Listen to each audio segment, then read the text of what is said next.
Hi guys! Excited ako ngayong araw kasi pupunta ako sa Valenzuela. Naimbitahan ako na makibahagi sa isang get-together kasama mga student athlete mula sa iba't ibang universidad sa Manila. Magkita-kita tayo, makipagkwentuhan at baka makilala mga bagong kaibigan. May mga games, activities at food trip pa. We'll be played some friendly sports competitions, sharing stories of our wins and struggles, and maybe even inspiring each other to reach new heights. Can't wait to vibe and make some memories.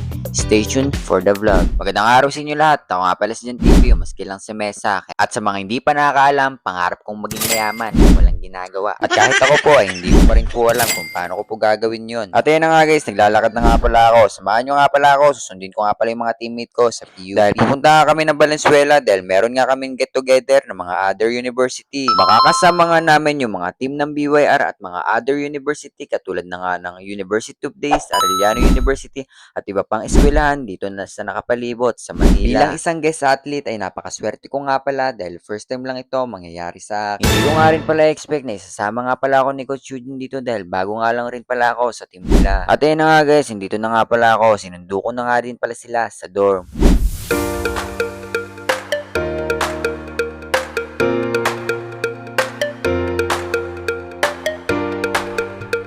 At ayun na nga guys, habang naglalakad nga pala kami papunta sa sakayan, may nakita nga pala akong mga nagsusumba, kaya nakisumba na nga rin pala ako. Warm up ko na nga din pala yan para mamaya handa ako sa mga gagawin namin.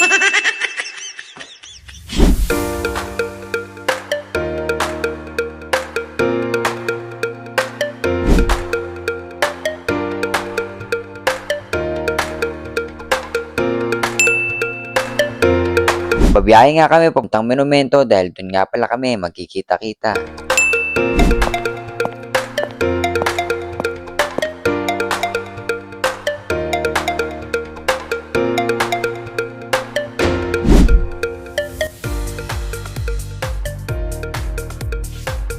At pagkalipas nga ng mga ilang minutong biyahe, dito na nga pala kami sa monumento. Naisipan nga namin na bumili na nga din pala ng cake para meron nga din pala kami may ambag sa kainan namin mamaya. At ayun na nga guys, pagkatapos nga namin bumili, agad-agad na nga pala kami pumunta dun sa location kung saan kami magkikita-kita. Pinasakay na nga agad pala kami at kasama nga pala namin dyan yung mga iba't ibang university dito sa Manila. Shoutout nga pala sa kanila dahil meron na nga din pala nakakilala sa akin dito. At pagkatapos nga ng ilang minuto na yung paghihintay doon sa isa namin kasama, agad-agad na nga din palang umalis yung van na sinasakyan namin. At pagkatapos nga ng ilang minuto namin biyahe ay nakarating na nga din pala kami dito sa Valenzuela. Pinababa na nga din pala iba namin kasama dahil susunduin pa nga namin si Coach Eugene sa bahay nila at marami pa nga palang gamit na isasakay dito sa van. Kaya pinababa na nga din pala yung iba para hindi na nga din pala masikip. At andito na nga kami sa bahay ni Coach Eugene at agad-agad na nga din pala nilapito yung driver namin dahil meron nga daw pala kukuhain sa loob ng bahay nila. At pagkatapos nga i-fast forward na nga pala natin, nakarating na nga pala ulit kami dito sa lokasyon kung saan nga pala gaganapin yung get together ng mga member at mga iba pang university dito. Nakita ko nga din pala yung klase kong taga Valenzuela na member nga din pala ng BYR, kaya binati ko na nga din pala, shoutout nga din pala sa kanya. At bago nga simulan yung mga activity, pinakain na nga din pala muna kami ni Coach Eugene para nga hindi daw kami magutom. Habang kumakain nga ako dito ay pinatugtog nga pala yung kantang Kalapastangan, kaya ito nga ako nag-relapse na nga din pala ako dito.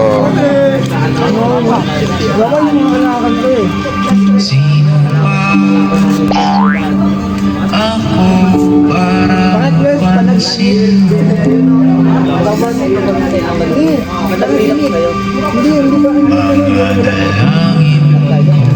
ko sa'yo, sana'y mapinggan. Pagkatapos ko nga mag-relapse, ito nga yung mga teammate ko kumakain pa din, kaya binidyohan ko nga din pala, shoutout nga din pala sa kanila.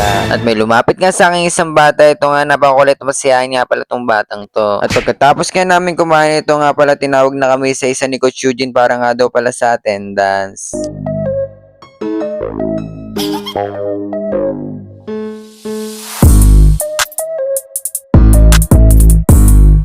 At pagkatapos nga namin mag-attendance ay sinimulan na nga din pala yung unang palaro.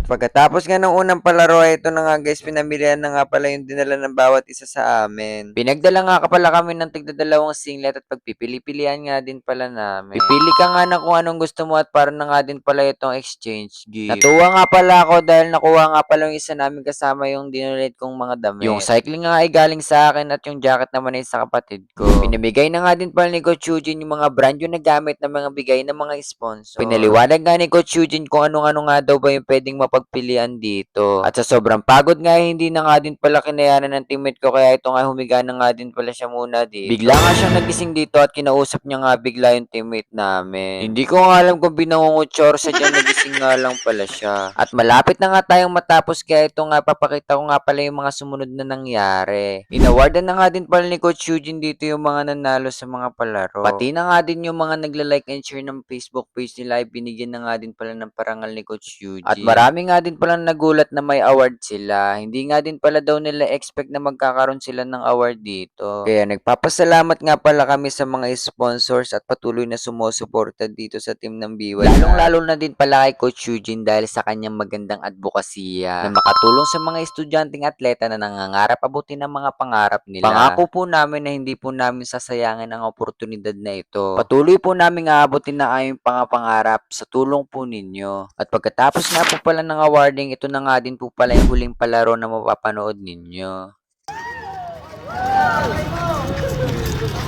Stop! Tanggal.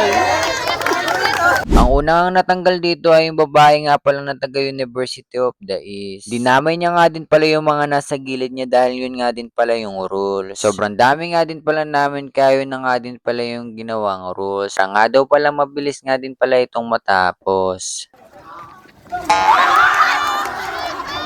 At ito nga pala si Kantil. Plano na nga din pala niya manalo sa larong ito kaso nga lang pala minalas nga pala siya. At ito na nga din nga para patas ipapakita ko nga din pala yung highlights na natalo ako dito sa larong to.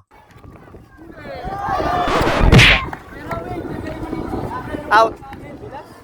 At ayun na nga guys, pagkatapos nga namin maglaro ay agad-agad na nga din pala kaming naglakad papunta dun sa lugawan. Nilibre nga din pala kami ni Coach Eugene dito dahil sobrang gutom na nga din pala kami. At ayun na nga guys, inorderan na nga din pala kami ni Coach Eugene dito. Napakabait nga pala ni Coach Eugene dahil siya na nga din pala yung order para sa amin. Tinanong ko nga din pala yung isa namin kasama at ito nga pala yung sinagot niya. Apa.